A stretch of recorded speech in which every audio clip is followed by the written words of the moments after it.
Hello, my name is Hayden Kim, and my presentation and paper were about why accelerated programs can harm underprivileged children. This is my agenda. So first, we'll be talking about the my introduction and statistics, then Article 1 through 3, and then we'll go on to my conclusion, summary, problem solutions, and reference page. So why are accelerated programs harmful? On the surface, accelerated programs seem to do only good, right? But the good comes from children who are able to take advantage of said programs. So accelerated programs are often harmful for kids with less opportunity and or kids who are underprivileged. Accelerated programs unfairly choose kids based on practice criteria. Often, at least in my experience, um, testing for accelerated programs was based on state testing, which is often practiced in higher level or more funded public schools. And the statistics is about 13% of students are placed within accelerated programs, with about 85% of public schools offering them. Uh, this is my introduction, and I want to speak about why I feel so strongly about accelerated programs.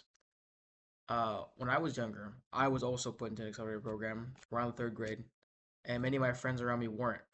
Um, I was fast tracked into going to AP classes in college or in high school, and now with my major being engineering, I've had much practice with the workload, with math, and all the above.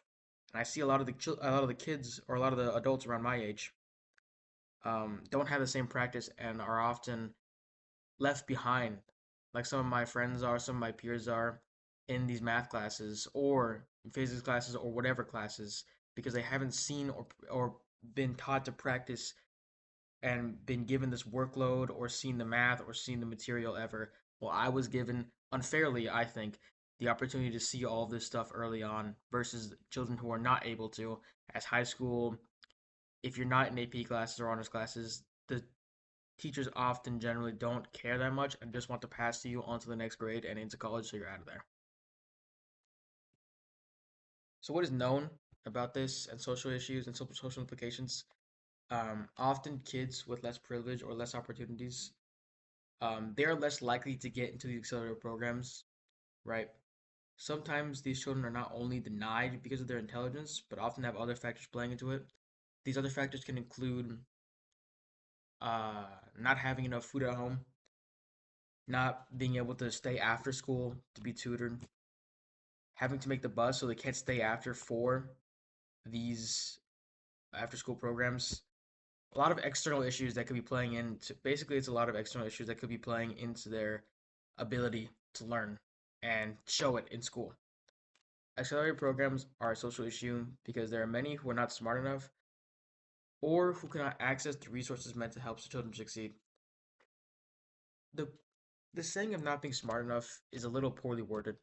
It's less of kids who are not smart enough and it's more of the kids who can show on writing that they are able to understand what's going on versus kids who can be just as smart as them, but on writing or external issues and internal issues can be like harming their ability to learn and express that they're actually learning to teachers and peers.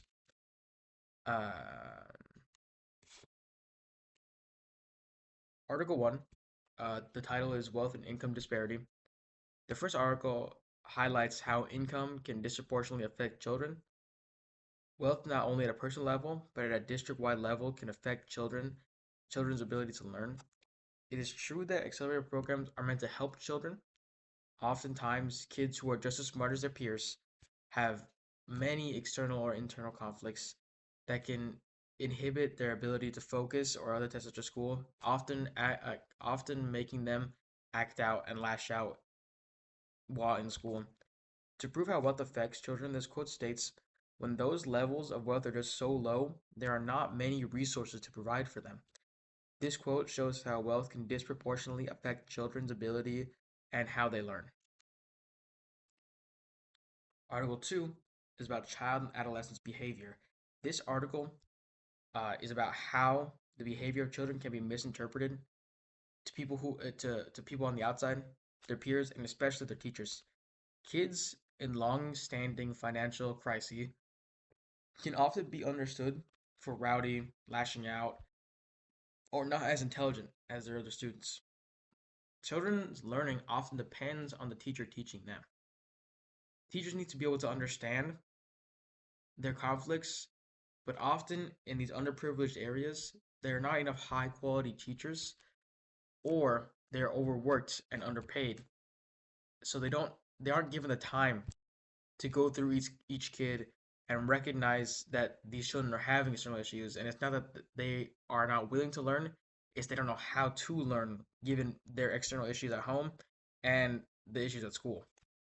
This quote from my article explores more on the topic of teachers, which relies on the teacher creating optimal patterns. So teachers are often tasked with teaching their kids with optimal patterns, positive stimuli instead of negative stimuli. And teachers who are underpaid and overworked don't have the time to help struggling students instead of focusing on what they can control instead, like grades and kids who have less issues on the outside. Article 3, the long-term consequences of harsh school punishment. This article speaks about punishment is often used as a tool to correct students, but negative feedback from school life often causes them to lose motivation and lash out more often. Kids in less wealthy areas are often subjected to punishment more often as they lash out based on their outside circumstances. The quote shows this quote shows that wealth and racial inequality can affect children's ability to accelerated programs. Youths of color are more likely to be expelled than white youths. Are sorry, Youths of color are more likely than white youths to be suspended and expelled. Kids learn better from positive stimuli, so these long-standing punishments are not going to help them learn. It's either going to help them be obedient or they will lose all motivation for learning in school. To conclude, the summary of this PowerPoint and my paper is that accelerator programs can cause harm to underprivileged children, while disproportionately pushing the wealthier counterparts forward, and which can create a disconnect from students and harm the path of underprivileged students in the future. The solution I came up with is that schools could generally replace accelerator programs with programs that could help students falling behind with better curriculum and tools for them to learn. This is my reference page, and that'll be all. Thank you.